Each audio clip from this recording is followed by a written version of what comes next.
一架 F-14使用机炮打爆2架苏57。如果谁近距离告诉我这个消息，火力军肯定是嗤之以鼻，顺便吐他一脸唾沫。就算是苏57不能算正统的五代机，也好歹是俄罗斯空天军的顶尖力量，竟然被美军2006年就全部退役的战机击败。这就好比有人突然告诉你土耳其把俄罗斯干翻了，着实有些天方夜谭。但是这个听起来就比较玄幻的事情，竟然还有视频为证。当然，这个视频不是实战，而是《壮志凌云2》里面阿汤哥的杰作。整个空战的画面，火力军是看得挺爽的，结局也很痛快。F-14打败苏57之后，成功回到航母。电影看完之后，火力军产生了一个疑惑。F-14在现实中有没有机会打败苏57？壮志凌云2与上一部的套路基本一样，只是在剧情上做了一些改动。大致的剧情就是阿汤哥驾驶 F-18带着队员袭击敌人的铀浓缩厂，在袭击完成后被敌方的防空导弹发现，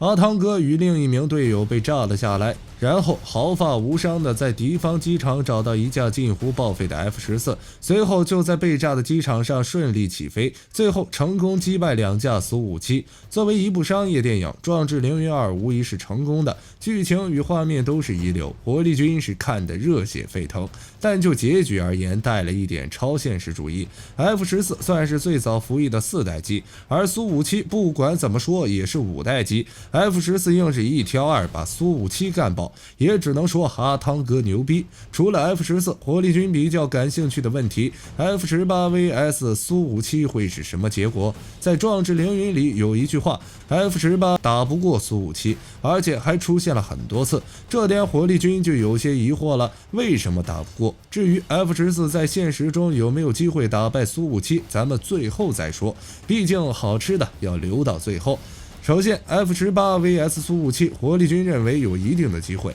毕竟现实中的 F-18在不断升级。美国的战机有一个特点，那就是更新的很频繁，同一型号的战机能整出来好几个后缀名。最典型的就是 F-16，什么 F-16V、F-16D， 性能也是越改越强。最近超级大黄蜂又升级为了 Block 3。按照美军的介绍，这一次升级之后 ，F-18获得了部分5代机的作战能力，比如将机载雷达升级为最新的有源相控阵雷达，加装保型油箱，增加战机的航程和作战半径，并且不会占用武器挂载点。同时还装了一个 IRST-21 军团吊舱的改进型 ，IRST-21 也就是红外搜索和跟踪。现代空战讲究的就是一个先敌发现，基本法则就是观察、判断、攻击、脱离，也就是通过雷达、红外等传感器感知敌方战机的位置，并解读成火控数据对敌人发起攻击，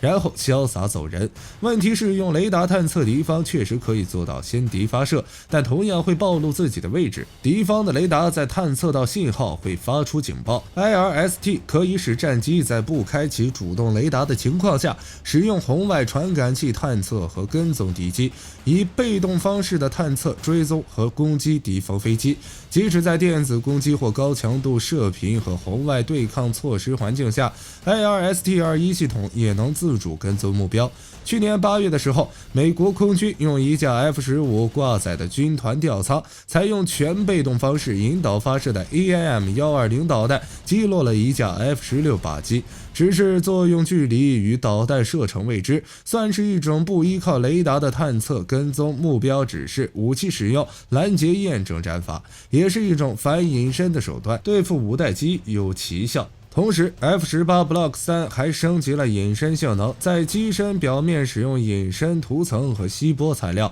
以改善雷达截面，提高飞机隐身效果，降低被侦测到的几率。但是想要靠着这些升级追平5代机不太可能，比如隐身性 ，F-18就算是采用了修行措施，但是本身的机体设计就不是隐身设计，加上武器采用外挂形式，其 RCS 不可能达到主流5代机的0.01 0.01平方米水平。但是这点小问题在对战苏57可以忽略，因为苏57不能算是正宗的5代机，它更像是4代半，超音速续航，机动性很强，但不具备5代机最重要的性能隐身。苏57其实是一种实际而无奈的选择，俄罗斯要的是可以控制风险和成本，又可以锻炼技术人才队伍的战机，所以在空战模式上，美俄双方的选择不一样。对于美国推崇的远距超视距攻击战法，俄罗斯更推崇战机的机动。由于超视距空武器在空中运行时间比较长，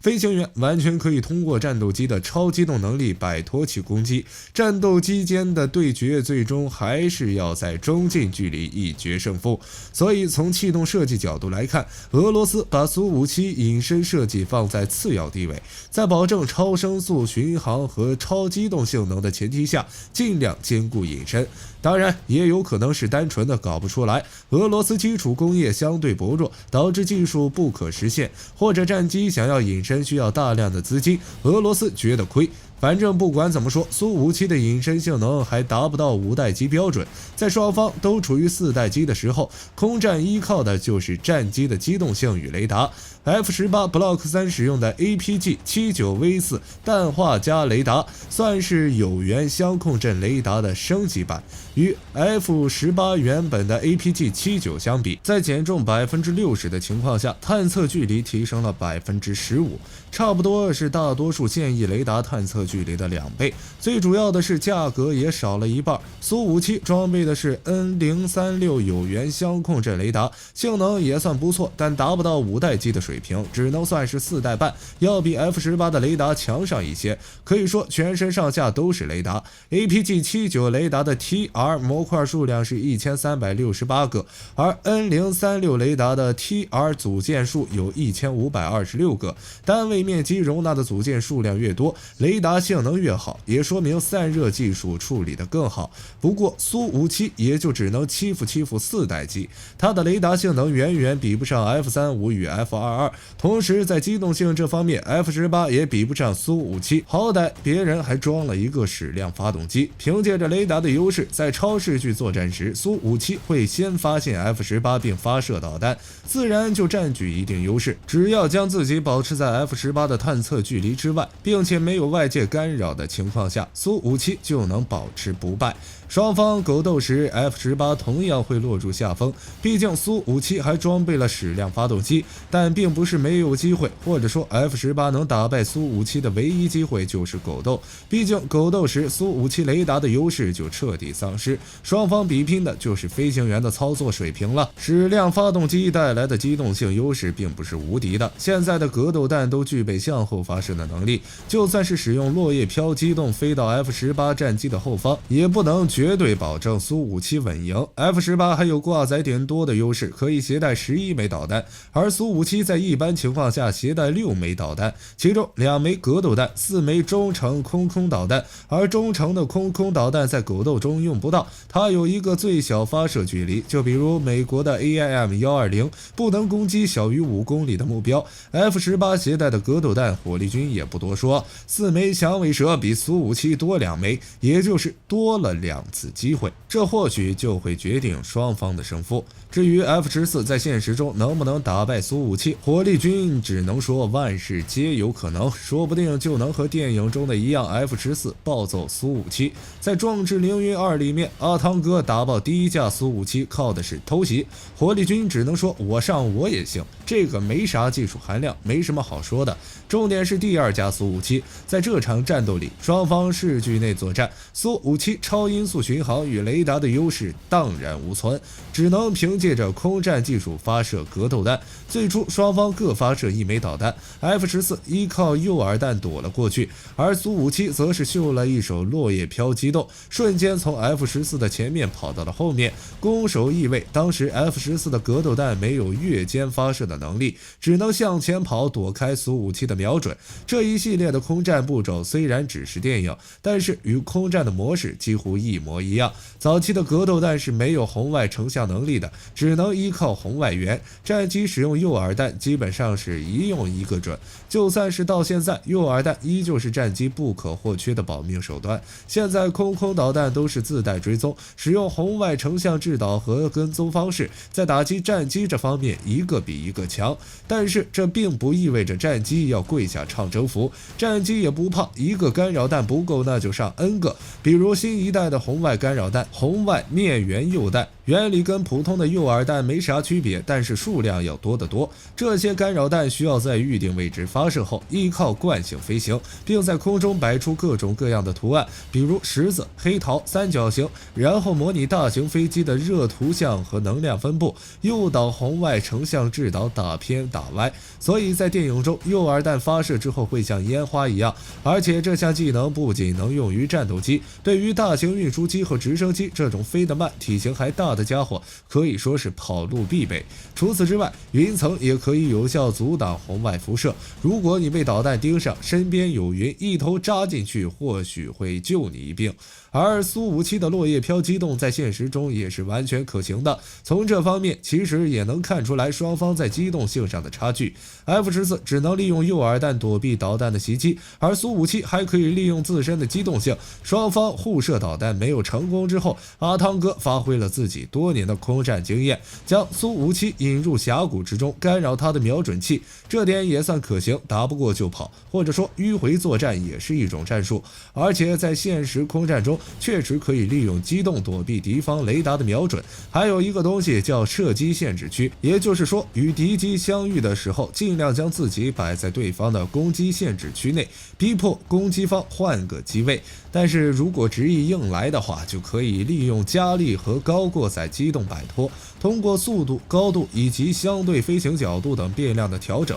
快速脱离敌军传感器的感知范围，或者让敌方战机始终处于己方传感器的监测中。就比如在北约军演中，法国的阵风在近距离也能观测到美军的 F-22，而 F-22凭借着其强大的持续机动能力，始终处于阵风战斗机、雷达等各种传感器的探测边缘，根本没法锁定，更别说发射导弹了。所以在山谷战中，苏57与 F-14使用的都是机炮，在苏57的导弹、雷达机动性都受到限制时， F-14的机会就来了。这个时候就要看双方飞行员的空战经验了。就比如独行侠在受到攻击之后，并利用地形暂时甩开苏57，之后打开 F-14的可变后掠翼，玩了一手空中转弯，拉到苏57的后方，利用机炮打爆第二架苏57。这只能说稍微有一点合理，好歹还是用武器打爆的，而不是苏57自己装山壁上。虽说最终达成了一架 F-14打爆2架苏57的成就，